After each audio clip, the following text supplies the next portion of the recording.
लखनऊ का एक ऐसा केस जिसने पूरे शहर को हिलाकर रख दिया। और शहर तो क्या, जिसको भी इस केस के बारे में पता चलता जा रहा था, सभी लोग एकदम हैरान रह चुके थे कि आखिरकार कोई अपने ही परिवार के साथ ऐसा कैसे कर सकता है। आखिरकार कौन थे ये लोग, ये पूरा परिवार कैसे अपनी घर गृहस्थी चलाता था, किस वजह से इस पूरे परिवार को खत्म कर दिया गया, किसने मारा। चलिए जानते हैं आज की इस पूरी कहानी के बारे में। लेकिन उससे पहले यार चैनल को सब्सक्राइब जरूर कर देना। आखिरकार ये अरशद कौन है, क्यों इसने अपने बाप के साथ मिलकर अपनी माँ और चार बहनों को मौत की नींद सुला दिया। क्या गलती थी इन 5 लोगों की?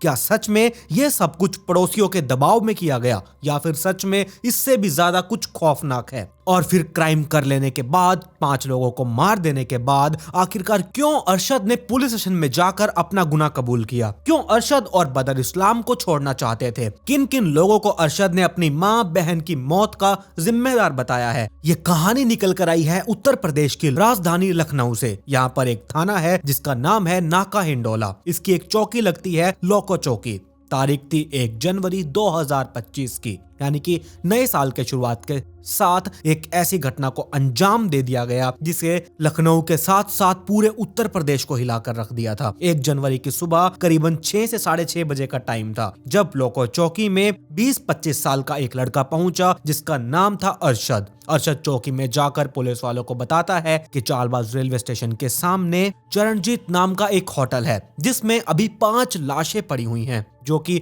आपको रूम नंबर 109 में मिलेंगी। अरशद की यह बात सुनकर चौकी में सन्नाटा सा फैल चुका था। पुलिस वालों को समझ में ही नहीं आया कि आखिरकार ये लड़का कह क्या रहा है। लेकिन इसने जो कुछ भी पुलिस वालों को बताया, इसकी सच्चाई जानने के लिए पुलिस तुरंत शरणजीत होटल की तरफ भागी। और जब रूम नंबर 109 का दरवाजा खोल कर देखा तो अंदर का नजारा दिल दहला देने वाला था। कमरे में 1 नहीं 2 नहीं बल्कि 5 लाशें सच में पड़ी हुई थी। इनमें एक 49 साल की महिला थी जिसका नाम अस्मा था। अस्मा की 4 बेटियां थी जिनमें सबसे बड़ी बेटे की उम्र करीब 19-20 साल के आसपास की थी। इसका नाम अलशिया था। और दूसरी लड़की 18 साल की, इसका नाम रहमीन था।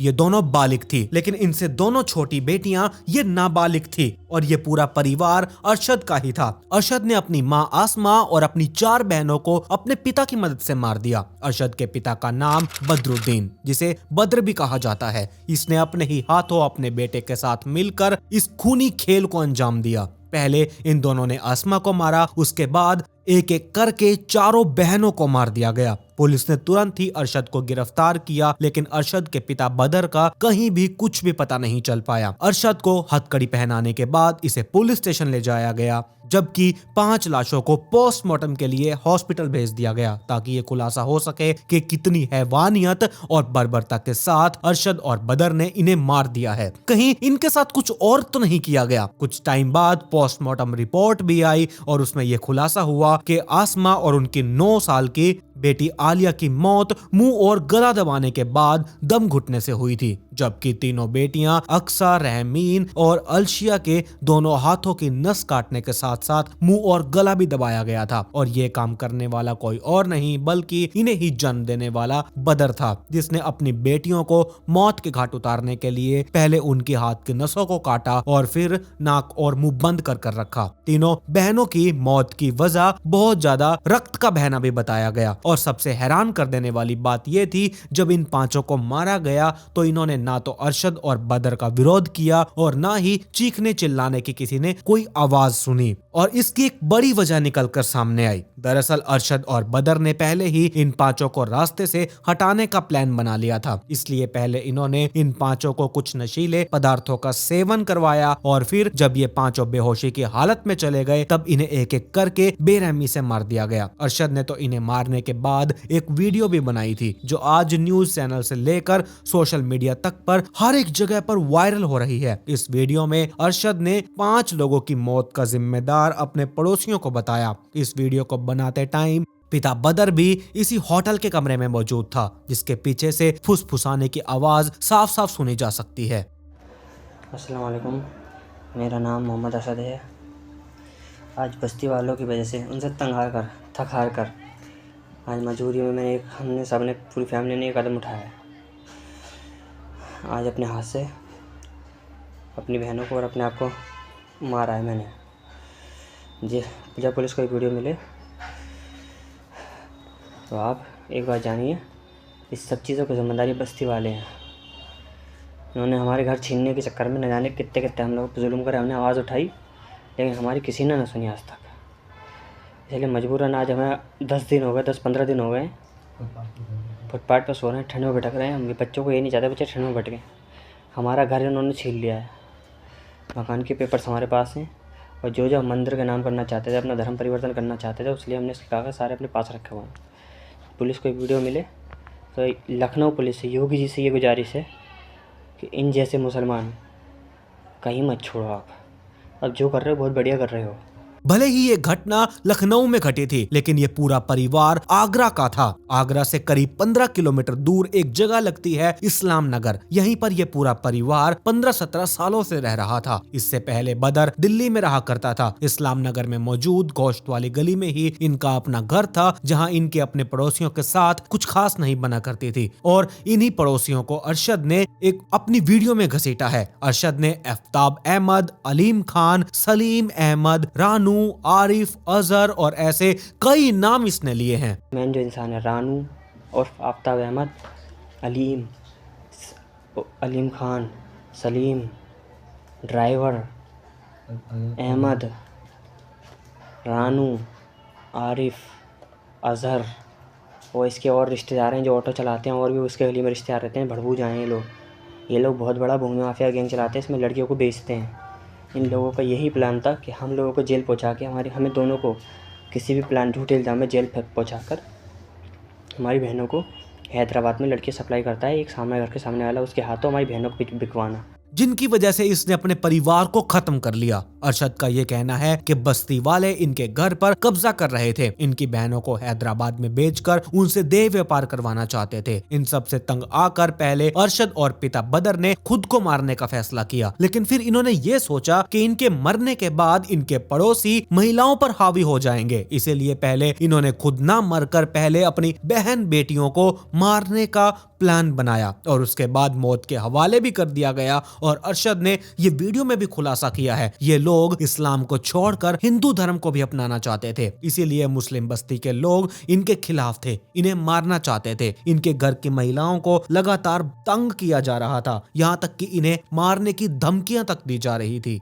अरशद ने बताया कि इस परिवार ने पुलिस से भी मदद की भीख मांगी थी, लेकिन कोई एक्शन नहीं लिया गया। जब पानी इनके सर से ऊपर चला गया तब इन्होंने मजबूरी में आकर इतना बड़ा कदम उठा लिया। अरशद ने सीएम योगी आदित्यनाथ से भी गुहार लगाई थी कि वो इन जैसे मुस्लिम्स को बिल्कुल ना छोड़े। वीडियो में जैसे अरशद अपना गुनाह कबूल कर रहा है और सारी बात डिटेल में बता रहा है, उससे ये भी साफ समझ में आ रहा था कि बहनों और माँ को मारने के बाद अरशद और बदर ने दोनों ने खुद को भी मारने का फैसला किया था। लेकिन फिर ये दोनों अपनी सोच को बदल लेते हैं। बदर रेलवे स्टेशन चला गया जबकि अरशद पुलिस स्टेशन पहुंच गया। लखनऊ के पुलिस डिप्टी कमिश्नर रवीना त्यागी ने इस केस को गंभीरता से लिया और जल्द ही इस केस से जुड़कर हर एक सच्चाई को सामने लाने में लग गई। रवीना त्यागी ने अपनी पुलिस टीम के साथ मिलकर बदर का पुराना रिकॉर्ड भी खंगाला, जिसमें चौंका देने वाली सच्चाई तो सामने अब निकल कर आई है। बदर ने कुछ टाइम पहले एक वीडियो अपलोड की थी जिसमें बदर ने उन्हीं सब मुद्दों को रखा है जिनका खुलासा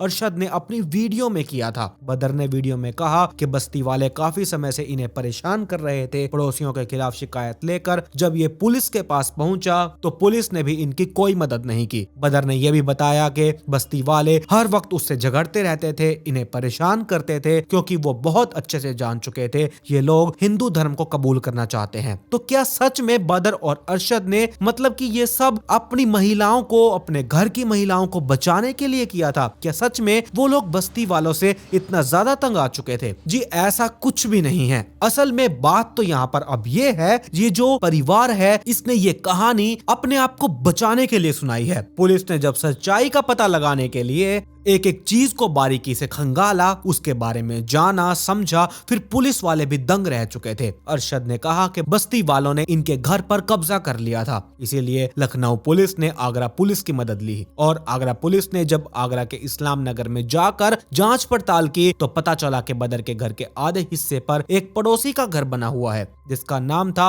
अलीम खान, लेकिन इस हिस्से को खुद बदर ने अलीम खान को बेचा था। बदर का जो घर था वो 100 गज का था, जिसका आधा हिस्सा यानी कि 50 गज बदर ने अलीम खान को बेच दिया था और इन पैसों से ही इसने अपने इस घर को बनवाया था। अलीम खान ने पैसा देते हुए वीडियो भी सबूत के तौर पर बना लिया था। अलीम ने यह जगह 7 लाख रुपए देकर खरीदी थी और इसी बेचे गए हिस्से को अरशद ने कब्जे का नाम दे दिया। जबकि पूछताछ के दौरान पुलिस को यह भी पता चला जिन पड़ोसियों और मुसलमानों को बदर और अरशद जुल्मों की तरह पेश कर रहे थे, उन्हीं में से एक यानी कि अलीम खान ने मकान बनाते वक्त बदर की पूरी फैमिली को अपने घर में रहने की जगह भी दी थी और करीब 3 महीने तक इनका पूरा परिवार अलीम खान के घर रुका था। बदर और अरशद के बारे में मोहल्ले में जब जाकर पूछताछ की गई तो सच्चाई और खुलकर सामने आने लगी। एक पड़ोसी महिला ने बताया कि बदर का परिवार काफी अजीब था। इनके घर की महिलाएं हमेशा 4 दीवारी में ही बंद रहा करती थी। घर से ज्यादातर मारपीट, चीख पुकार की ये सब आवाजें आया करती थी। बदर और अरशद अक्सर घर की महिलाओं को मारा पीटा करते थे। साथ ही इस महिला ने यह भी बताया ये परिवार बहुत ही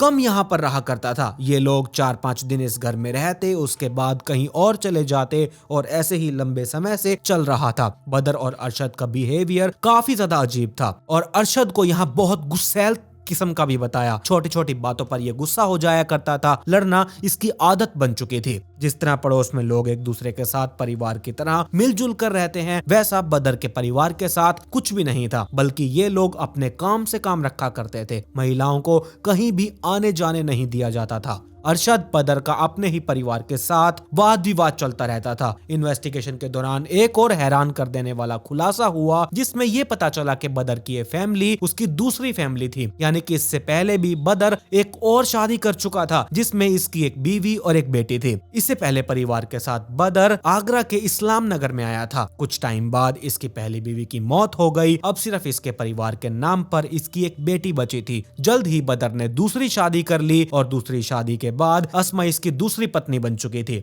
और इससे बदर को एक बेटा और 4 बेटियां हुई। साल 2014 में बदर ने अपनी पहली बेटी की शादी एक कश्मीरी लड़के से की। कुछ वक्त तो दोनों के बीच सब कुछ सही रहा, लेकिन फिर लड़ाई झगड़े होने लगे और बदर अपनी बेटी को अपने घर ले आया। घर लाने के बाद बेटी की तबीयत बहुत ज्यादा खराब रहने लगी। ये इतनी ज्यादा बीमार हो जाया करती थी कि इसके दर्द से चीखने चिल्लाने की आवाजें पड़ोसियों को भी बाहर सुनाई दिया करती थी।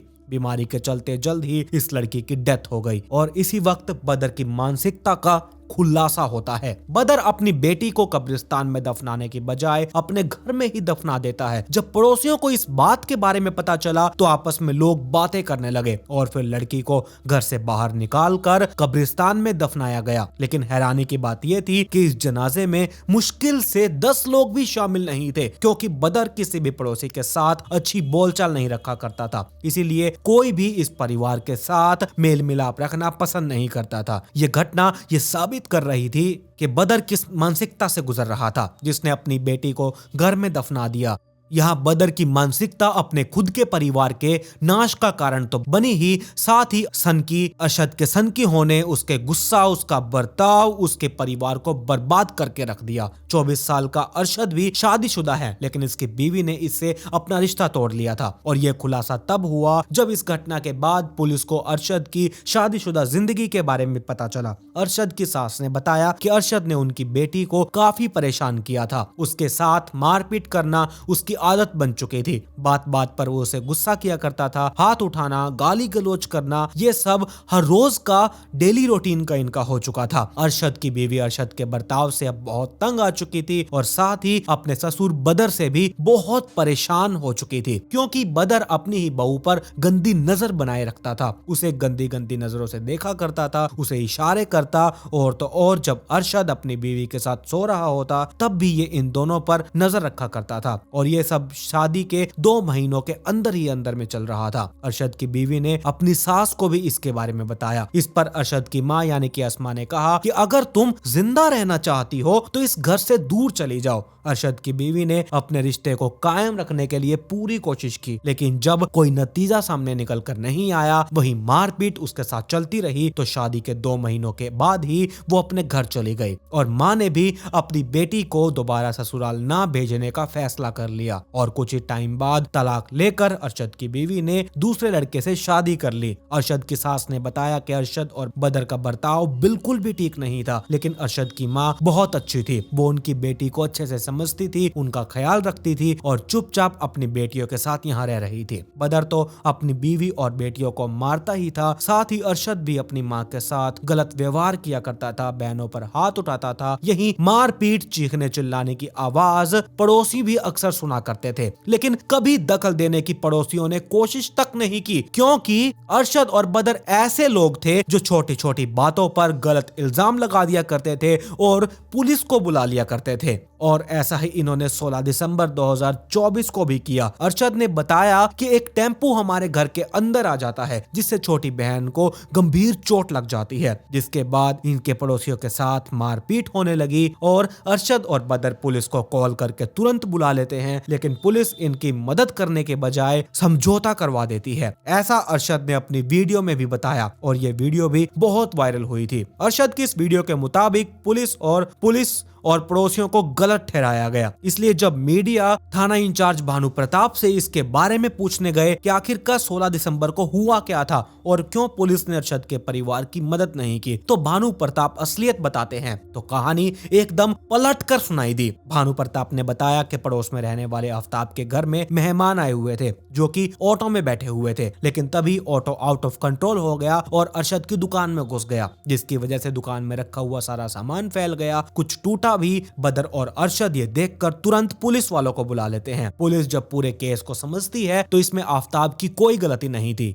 बल्कि आफ्ताब तो नुकसान की भरपाई करने के लिए भी राजी था। इसीलिए पुलिस ने समझौता करवा दिया। यानी कि ये घटना इस बात का सबूत है कि बदर और अरशद किस गंभीर मानसिकता के शिकार हो चुके थे। इनके दिमाग में सिर्फ और सिर्फ गंदी सोच, इल्जाम, मारपीट और झूठ ही भरा हुआ था। इसीलिए ये लोग अपनी माँ बहनों को मारने के बाद इन्होंने पूरी मन घड़ंत एक कहानी को रचा और इसे धार्मिकता के रंग में रंगने की कोशिश की गई, जिससे ये बच सके और हिंदू मुस्लिम विवाद का रूप इस केस को मिल सके। हालांकि इस केस से जुड़े और भी बहुत राज खुलने बाकी है। इस स्टोरी से तो ऐसा ही पता चलता है, बाकी जो भी होगा आपको आगे बता दिया जाएगा। तो ये थी पूरी कहानी, कैसे बाप बेटे ने अपने पूरे परिवार को खत्म कर दिया। और सच में सिर्फ लखनऊ नहीं, जिसको भी इस केस के बारे में पता चलता जा रहा है, वो सभी लोग एकदम परेशान हो चुके हैं कि अब परिवार के लोग ही परिवार वालों को मारना शुरू कर चुके हैं। अब आप बताइए आप लोगों की स्टोरी के बारे में क्या राय है। आप लोगों को और कुछ नया पता चला हो तो मुझे कमेंट सेक्शन में जरूर बताइएगा। तो ये थी पूरी कहानी। और अगर आज आप नाइट फाइल्स पॉडकास्ट चैनल पर पहली बार आए हैं तो चैनल को सब्सक्राइब कर लीजिए, साथ में नोटिफिकेशन बेल आइकन को दबाना बिल्कुल मत भूलिएगा। मेरी इंस्टाग्राम आईडी आप लोगों की स्क्रीन के ऊपर है, इसका लिंक नीचे डिस्क्रिप्शन में दिया हुआ है, जाइए और जल्दी से इंस्टाग्राम आईडी को भी फॉलो कर लीजिए। खैर, पिछले वीडियो का शाउट आउट @स्किल असुभा को कमेंट पिक में to get a shout out in next video. मिलते हैं ऐसे ही एक और चौंका देने वाले इंटरेस्टिंग स्टोरी के साथ।